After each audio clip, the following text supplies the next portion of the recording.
السلام علیکم students. Vital institute of information technology اور اس کے زیر اہتمام رجسٹری یا رجسٹری ایڈیٹر کا کورس. اور جیسا کہ ہم جانتے ہیں کہ ونڈوز کے اندر کچھ لو لیول ورکنگ فارمیٹنگ یا چینجنگ کرنے کے لیے ہمیں ونڈوز ایک ٹول فراہم کرتی ہے. ایک ایسا ڈیٹا بیس کا ٹول ہوتا ہے جس کے ذریعے ہم ونڈوز میں وہ کام کر سکتے ہیں جو نارملی ہم ونڈوز میں پرفارم نہیں کر سکتے, یا اس کی یوں کہہ سکتے ہیں آپ کہ ہمیں پرمیشن نہیں ملتی. And that process is basically called Windows registry.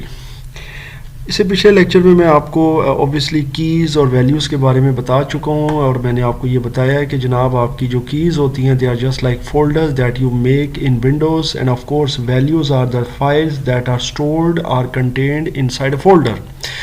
سو اب ہم ایسا کریں گے کہ جناب اس لیکچر میں کچھ پریکٹیکل کریں گے. سب سے پہلے دیکھتے ہیں کہ جناب رجسٹری ایڈیٹر ہم نے چلانا کیسے ہے, how to access registry editor in windows 10 obviously جو ہمارا کورس ہے وہ ونڈوز 10 64 بٹ پر بیسڈ ہے. میں آپ کو دکھا بھی دیتا ہوں. سو کوشش کریں کہ بیٹر پرفارمنس کے لیے اسی ٹائپ کی ونڈوز آپ کے پاس ہو. ویسے یہ باقی ونڈوز میں بھی چل جاتا ہے, خاص کر ونڈوز 10 یا ابو ورژنز پہ. ونڈوز 10 پروفیشنل ہے جی, 64 بٹ آپریٹنگ سسٹم. اچھا جی, اب ہم چلتے ہیں سب سے پہلے ون آر, اور اس کے بعد یہاں پر ہم ٹائپ کریں گے اس کی کمانڈ رجسٹری کے لیے REG اینڈ ایڈیٹر کے لیے EDIT. سو یہ کمانڈ آپ نے ٹائپ کرنی ہے جی, REG EDIT, اور اس کے بعد اوکے پہ پریس کر دینا ہے. It will ask for the permission user of course account control UAC کی ایک پرمیشن ہوتی ہے, آپ نے اس کو یس کرنا ہے. اور یہ آپ کے سامنے رجسٹری ایڈیٹر اوپن ہو جائے گا جناب. اس میں آپ دیکھ سکتے ہیں, اب آپ کو نظر آ رہا ہوگا ایچ کی کلاسز روٹ, یہ فولڈرز ہیں یا کیز ہیں. ان کے اندر دیکھیں مزید سب کیز موجود ہے. سب کی وہ کی ہوتی ہے جو کسی مین کی کے اندر ہوتی ہے, جیسے کہ آپ دیکھیں ایچ کی کلاسز روٹ ہے. اب آپ کو مین جو ہے نا وہ 5 کیز یا 5 فولڈر نظر آ رہے ہیں. اب ان میں سے جس کو بھی آپ نے کھولنا ہے, فرض کریں میں ایچ کی کرنٹ یوزر کھولنا چاہتا ہوں, میں اس کے ساتھ یہ دیکھیں یہ گریٹر دین کا سائن بنا ہوا ہے, ایرو ٹائپ سمبل ہے, یہ جو ایرو ہیڈ کا سمبل بنا ہوا ہے اس پر میں کلک کروں گا تو یہ آپ کے سامنے ایک ہیرارکی اوپن ہو جائے گی. یہ بالکل اسی طرح کام کرے جیسا پچھلے لیکچر میں نے آپ کو ہیرارکی سمجھائی تھی, ایک ٹری سمجھائی تھی. یہ مین جو ہے نا وہ پیرنٹ ہے, اور یہ اس کے آگے پھر اس کے ظاہر ہے چلڈرن ہیں سارے, app events console EUDC environment control panel وغیرہ. اب جب آپ ان کو کھولیں گے, جیسے اب ادھر کلک کرتے ہیں تو مزید فولڈر کھلیں گے, مزید کیز کھلیں گی, اور ہر ایک کے ساتھ آپ دیکھ سکتے ہیں آپ کو رائٹ سائڈ پر کی ویلیو نظر آئے گی. یہ دیکھیں ابھی آپ نے ایپ ایونٹ کھولے, اس کے ساتھ ڈیفالٹ اور رجسٹری RSG وغیرہ نظر آ رہا ہے. یہ بیسیکلی ویلیو کی ٹائپ لکھی ہوتی ہے. مطلب یہ ہوتا ہے کہ آپ کو نیم ٹائپ اور ڈیٹا میں اس ویلیو کے ایٹریبیوٹس نظر آ رہے ہوتے ہیں یا ویلیو کے ایٹریبیوٹ پتہ چلتے ہیں. میں پھر آپ کو ایک دفعہ سمجھا دیتا ہوں, کیونکہ سیکنڈ لیکچر میں ہم اس کے تھوڑے سے اسٹرکچر کو سمجھیں گے رجسٹری ایڈیٹر کے. یہ سب جو آپ کو یلو آئیکنز نظر آ رہے ہیں لیفٹ سائڈ پر, دے آر آل کیا ہیں جناب, کیز ہیں, جو میں پہلے بھی بتا چکا ہوں. The keys are like folders, or containers, or directories, یعنی کچھ بھی ایسا کوئی کنٹینر یا فولڈر ہوتے ہیں جن کے اندر ڈفرینٹ ویلیوز ہم سٹور کرتے ہیں. اب جب آپ مثال کے طور پہ ایونٹ لیبز میں جاتے ہیں, آپ اس کو ایکسپینڈ کرتے ہیں تو آپ دیکھتے ہیں اس میں مزید سب فولڈر یا کیز مل جاتی ہیں. ان کو سب کیز کہا جاتا ہے. سب کی وہ کی ہوتی ہے جس کے اوپر ایک اور کی ہوتی ہے. جیسے دیکھیں ابھی میں اس کو کر رہا ہوں, یہ آپ کو ساتھ لائنز بھی نظر آ رہی ہوں گی ورٹیکل. یہ پورا اسٹرکچر بتاتی ہے, ہیرارکی بتاتی ہے. آپ دیکھ سکتے ہیں کہ یہ آپ کے سامنے ایونٹ لیبل ہے, اور اس کے ساتھ ڈیفالٹ, اس کے ساتھ آپ کے سامنے ایکٹیویٹنگ ڈاکیومنٹ, ایپ جی پی فالٹ, پھر بلاک پاپ اپ ہے, پھر C سلیکٹ ہے یا ڈبل C سلیکٹ ایکچولی, پھر چینج تھیم ہے, بہت ساری چیزیں ہیں.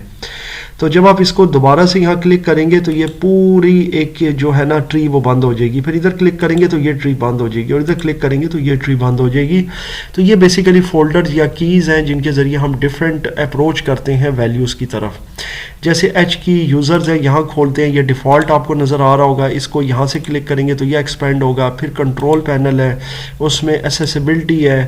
پھر یہ آپ کے سامنے ہے جی, دیکھیں یہ ہے جی بلائنڈ ایسیس, اس میں آپ کو 2 کیز نظر آ رہی ہیں. پھر اسی طرح یہاں کلک کریں, یہاں آپ کو یہ دیکھیں ڈفرینٹ کیز نظر آ رہی ہیں, ایک رج SZ کے نام سے اور ایک رجسٹری D ورڈ کے نام سے. اب یہ SZ جو ہے نا یہ ڈفرینٹ کیز ہوتی ہیں جو کہ اسٹرنگ